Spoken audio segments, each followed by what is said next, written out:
Hi everyone. അപ്പം നമുക്കിന്ന് തിരുവോണമായിട്ടൊന്ന് അടിപൊളി പാൽപ്പായസം ഉണ്ടാക്കിയാലോ. അപ്പോൾ അതിനായിട്ട് ഞാനൊരു കുക്കർ എടുത്തിട്ടുണ്ട്. അതിലേക്ക് നമുക്ക് 1 ലിറ്റർ പാൽ ചേർത്ത് കൊടുക്കാം.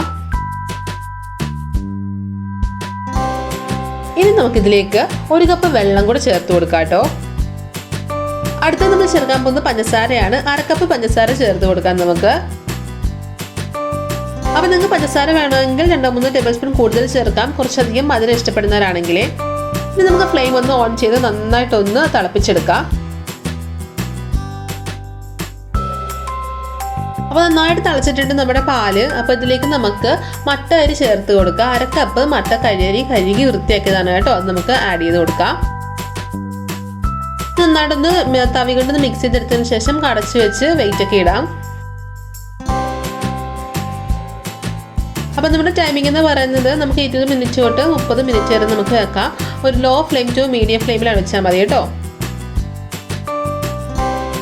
അപ്പോൾ 20 മിനിറ്റ് കഴിഞ്ഞപ്പോൾ ഞാനൊന്ന് തുറന്ന് നോക്കിയിട്ടുണ്ട്. അപ്പോൾ നന്നായിട്ട് വെന്തിട്ടുണ്ട് കേട്ടോ. നമ്മുടെ അരി നന്നായിട്ട് വെന്തിട്ടുണ്ട്. അത് മാത്രമല്ല കുറച്ച് ക്രീമി ടെക്സ്ചർ ആയിട്ടുണ്ട്. ഇനി നമുക്കിതൊന്ന് ഉരുളിയിലേക്ക് മാറ്റാം. ഉരുളിയിലേക്ക് മാറ്റണമെന്നില്ല, ഞാൻ ഓണമൊക്കെ ആയതുകൊണ്ട് കുറച്ച് ആഡംബരം ആയിക്കോട്ടെ എന്ന് കരുതാൻ ഉരുളിയിലേക്ക് മാറ്റിയത്. അപ്പോൾ നിങ്ങൾക്ക് വേണമെങ്കിൽ കുക്കറിൽ തന്നെ ചെയ്തെടുക്കാം കേട്ടോ.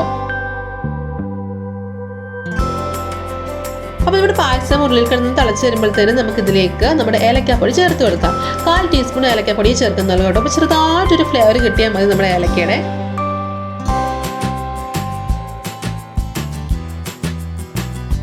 അവസാനത്തെ ഇൻഗ്രീഡിയൻ്റ് എന്ന് പറയുന്നത് നമ്മുടെ നെയ്യാണ് കേട്ടോ. അപ്പം 1 ടേബിൾ സ്പൂൺ നെയ്യൂടെ ചേർത്ത് നന്നായിട്ട് ഇളക്കി കൊടുക്കാം നമുക്ക്.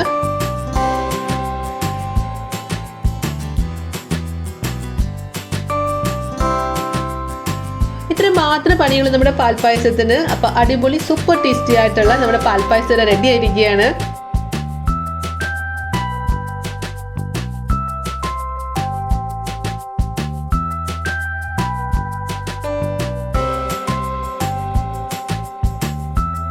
അപ്പം ഇന്നത്തെ നമ്മുടെ പാൽപ്പായസം റെസിപ്പി എങ്ങനെ ഉണ്ടായിരുന്നു? അടിപൊളിയല്ലേ?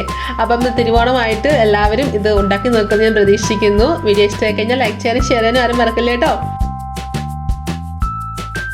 എല്ലാ പ്രിയപ്പെട്ടവർക്കും എൻ്റെ ഹൃദയം നിറഞ്ഞ തിരുവോണത്തിന് ആശംസകൾ. രുചിയുടെ വർണ്ണങ്ങൾ നിങ്ങളുടെ മനസ്സ് നിറയ്ക്കട്ടെ. സ്നേഹത്തോടെ റോഷ്നീസ് ഫുഡ് ആൻഡ് ലൈഫ്.